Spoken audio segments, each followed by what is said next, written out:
नमस्कार, news state UP UK के digital platform में आप सभी का स्वागत है और मैं हूं आपके साथ आशिमा त्यागी। जैसे कि हम जानते हैं, उत्तर प्रदेश में 10 सीटों पर उपचुनाव है और उपचुनाव से पहले मुख्यमंत्री योगी आदित्यनाथ अलग अलग जिलों का दौरा कर रहे हैं और इसी कड़ी में आज वो मैनपुरी के करहल सीट से दहाड़ते नजर आए और उपचुनाव की तैयारियों को धार देते नजर आए। दरअसल जहां उन्होंने एक तरफ चाचा भतीजे को लेकर निशाना साधा, तो साथ ही साथ जनता को ये भी संदेश दिया कि आपको जातियों के नाम पर बंटने की जरूरत नहीं है। तो सपा के गढ़ में आज मुख्यमंत्री योगी आदित्यनाथ की दहाड़ उपचुनावों में किस तरह से पासा पलटती है, क्योंकि पासा पलटने की बात हम इसलिए कर रहे हैं क्योंकि न सिर्फ उन्होंने अपने संबोधन में चाचा भतीजे की जोड़ी पर निशाना साधा, न सिर्फ उन्होंने पिछली सरकारों पर निशाना साधा, बल्कि कई तोहफे भी जो हैं वो मुख्यमंत्री योगी आदित्यनाथ की तरफ से दिए हैं कि न सिर्फ वो आज पहुंचे बल्कि 27 अगस्त को भी उन्होंने कई तोहफे जो हैं, कई सौगातें मैनपुरी को यहाँ पर दी थी और सीधे तौर पर जनता को ये संदेश दिया कि जातियों के नाम ना बंटकर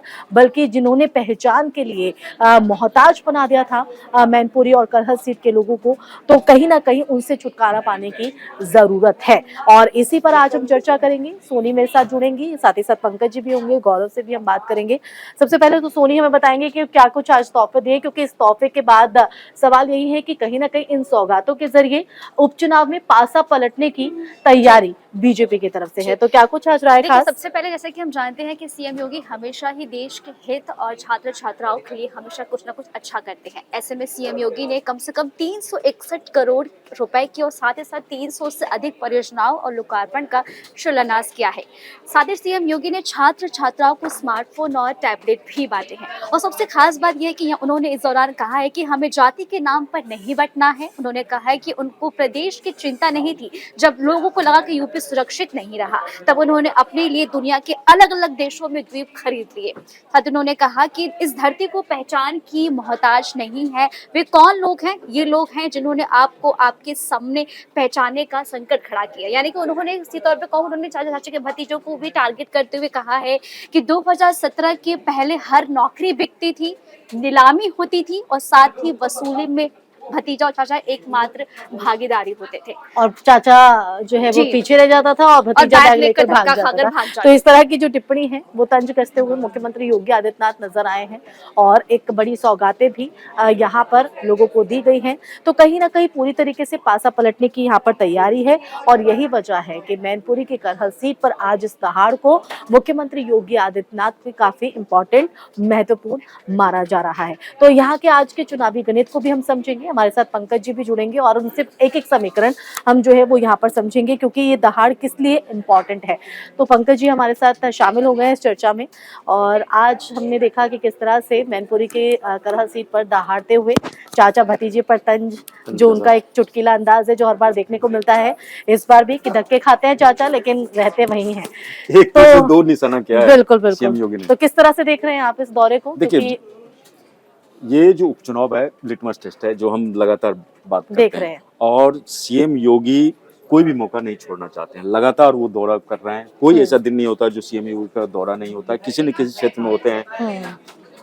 आपको लैपटॉप बांटना और देखिए कोई ऐसा नहीं है कि अब आज वो पहुंचे, बल्कि 27 अगस्त को भी वो मैनपुरी पहुंचे थे। वहां पर भी छात्र छात्राओं को टैबलेट, स्मार्टफोन, तो युवाओं को कहीं ना कहीं फोकस किया जा रहा है और इन तोहफों के जरिए एक पासा पलटने की तैयारी एक तरह से समझा जाए। एकदम निश्चित रूप से युवाओं को साधने का सीएम योगी ने कहा जो पिछले 7 साल में हमने 6 लाख युवाओं को नौकरियां दी है और अभी उन्होंने कुछ दिनों पहले कहा था कि 1 लाख सिपाही भर्ती हम और करेंगे, 2 साल में 2 लाख नौकरी देंगे। तो ये जो युवाओं को लुभाने की कोशिश है, जो हमने लोकसभा चुनाव के दरमियान देखा, जो बेरोजगारी के मुद्दे पे, नौकरी के मुद्दे पे युवा थोड़ा सा बीजेपी से कटा हुआ दिख रहा था, तो उसको सीएम योगी किसी भी सूरत में नहीं उसको इग्नोर कर रहे हैं। उन युवा वोटर्स पे केंद्रित कर रहे हैं। लगातार नौकरी की बात कर रहे हैं, निवेश की राज्य में बात कर रहे हैं। अभी आपने देखा जो पिछले दिनों निवेश के लिए बैठक भी हुई थी, उसमें कई बड़े ऐलान भी हुए। उसके बाद समाजवादी पार्टी को घेरने के लिए कोई मौका नहीं छोड़ रहे हैं। जैसे अभी आप जैसे चाचा पे उन्होंने किया, उसके बाद बोले जो समाजवादी पार्टी की जब सरकार थी 2017 से पहले, चाचा भतीजा दोनों बैग लेके वसूली पे जाते थे और भतीजा बैग लेके भाग जाता था। तो इस मुद्दे पे उन्होंने घेरने की कोशिश की। फिर उन्होंने कहा जो 2017 से पहले यहाँ पे जो महिलाएं थी सुरक्षित नहीं थी, अपराध का बोलबाला था। समाजवादी पार्टी का चेहरा ही जो है सो नवाबी ब्रांड है, दबंगई का है, लूटपाट का है, हाँ, अपराधी, नवाब ब्रांड का उन्होंने भी नवाब जिक्र ब्रांड का। तो ये जितने भी मुद्दे हैं उसको योगी सरकार अपनी सरकार की उपलब्धि, जो ये बोलते हैं जो हमारा जो है सो देश सर्वोपरि है, सबका विकास हमारे लिए सर्वोपरि है, जबकि नवाब ब्रांड तो है, देखिए ना सिर्फ समाजवादी पार्टी युवाओं है। को लेकर, क्योंकि जनता को ये भी संदेश दिया है कि जातियों के नाम पर भी क्योंकि आप बढ़ते नजर आए हैं तो वो बढ़ने की जरूरत नहीं है। अब देखिए उन्होंने जो पहचान का भी जिक्र किया है।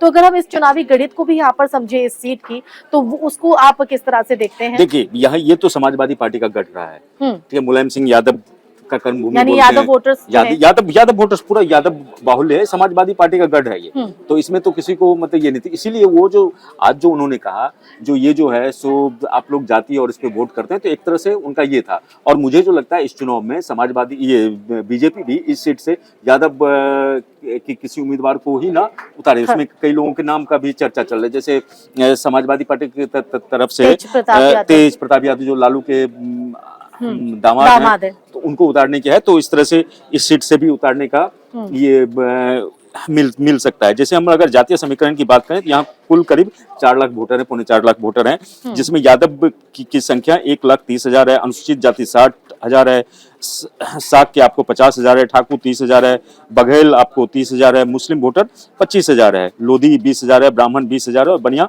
15,000 वोटर्स के आसपास तकरीबन है। तो और ये सीट जो है आपको सो ब्रजेश पाठक को दिया गया। ब्रजेश पाठक को जैसे 2 सीट मिला है, कानपुर की सीसामऊ सीट और मैनपुर की करल सीट। तो करल सीट से ही अखिलेश यादव इस बार सांसद भी थे और वो इन्होंने इस सीट को छोड़ा और फिर यहाँ से उनकी पत्नी या सांसद बनी। तो ये सीट समाजवादी पार्टी का गढ़ है।